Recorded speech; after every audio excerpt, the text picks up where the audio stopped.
Bienvenue à cette nouvelle journée de travail à l'atelier de la vigne. Alors on a plusieurs choses à faire aujourd'hui. D'abord on a rangé les différents cadres de 5000 jaunes qui sont revenus de la peinture. Donc il faut qu'on trie, puisqu'il y en a un au moins qui repart chez son propriétaire pour être monté. On va finir les finitions. Oui, logique. On va faire les finitions donc de cette 88 parce que vous remarquez qu'elle est un peu incontinente, donc on va regarder le carburateur. Vous vous en souvenez, hier on avait monté le moteur de 2002 sur le mulet. Eh bien on va tout simplement le passer au banc d'essai tout à l'heure. Et puis on a également ici un moteur de 3008 à préparer. Donc on va faire toute la préparation des pièces avant le montage. Et puis la semaine prochaine on va faire aussi de la place ici pour pouvoir commencer le remontage intégral d'une 88.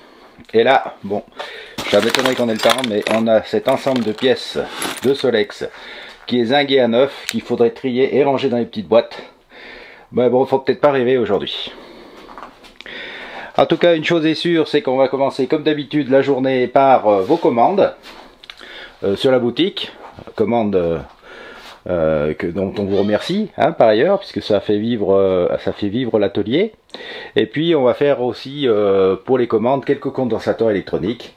Donc en attendant, je vous retrouve tout à l'heure pour le début des travaux sur ces cyclos.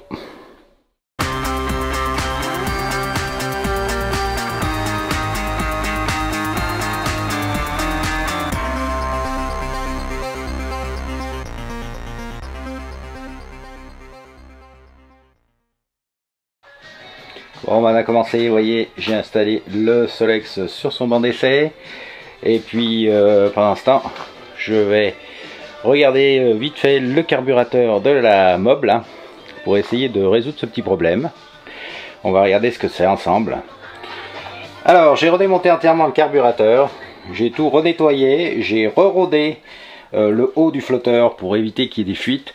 Maintenant, on va essayer de voir si elle démarre et si elle fuit encore. Si ça fuit encore, on avisera éventuellement pour changer de carburateur et voir si ça démarre mieux.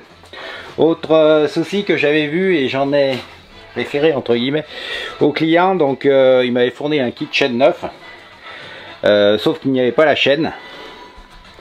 Et vous apercevez que la chaîne commence à être bien usée et c'est dommage de ne pas mettre une chaîne neuve sur un kit chaîne qui lui est neuf. En général, on change les pignons et la chaîne en même temps. Comme ça s'use, j'allais dire, de façon apérée. Là, en l'occurrence, les pignons vont s'user beaucoup plus vite parce que la chaîne est déjà bien morte. Donc, ce qu'on va faire, on va mettre aussi une chaîne neuve avec les pignons neufs. Comme ça, ça sera vraiment fait pile poil. Vous voyez et l'entendez, donc elle a démarré au quart de tour après le nettoyage de ce carbu. Donc, il y a bien un petit problème d'alimentation en essence. Alors on va, eh bien pour l'instant on va changer la chaîne comme je vous l'ai dit, et puis on va voir si ce carbu continue à fuir ou pas. On a changé la chaîne, on l'a tendue, alors elle est un peu lâche, mais vous savez que sur Motobécane, normalement il faut être assis dessus pour juger de la tension d'une chaîne. Donc en règle générale, quand elle aura, vous voyez ici, et vous montez dessus, eh bien elle va se rapprocher. S'il faut, on retendra un petit peu. On va la faire tourner pour voir si ça grince pas trop, si ça couine pas trop. Alors les chaînes comme ça, cyclomoteurs, vous en trouvez à la boutique de l'atelier de la vigne. On vend des Iris TX Racing.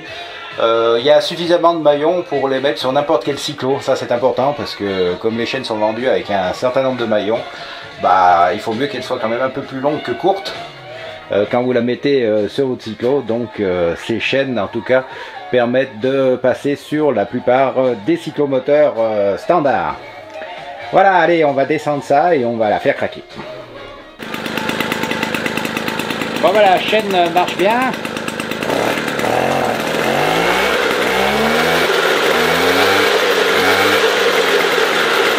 Vous entendez justement qu'il n'y a pas de bruit de grincement, de couinement, ce que vous aviez sur la vieille chaîne. Là c'est fluide.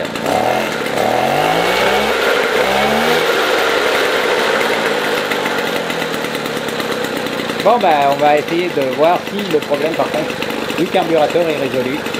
Alors on l'éteint, on ferme le robinet et on revient dans quelques temps pour voir si ça redémarre.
Donc voilà, l'essai est fait, donc il a tourné une vingtaine de minutes, alors je ne fais pas trop tourner, je vous l'ai dit à cause du galet.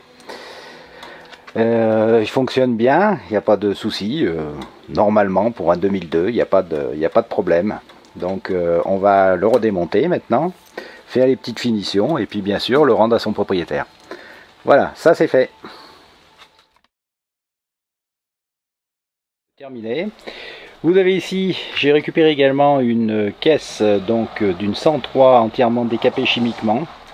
On a du mal à imaginer que cette 103 va venir normalement une superbe SP noire et rouge, mais ça c'est une affaire à suivre.